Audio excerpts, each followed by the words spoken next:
Ang alamat ng Sampaguita.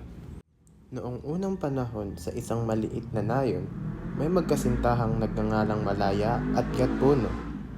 Mahal na mahal nila ang isa't isa, ngunit tinutulan ng kanilang mga pamilya ang kanilang pagmamahalan dahil sa matagal ng alitan ng kanilang mga angkan.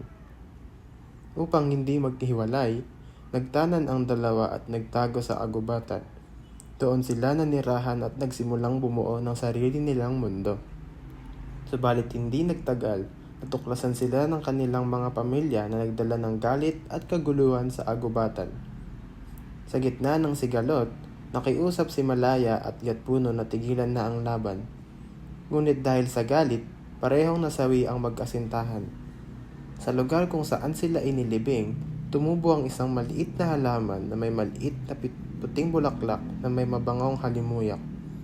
Tinawag ng mga tao ang bulaklak na Sampaguita, nahango sa salitang Sumpakita.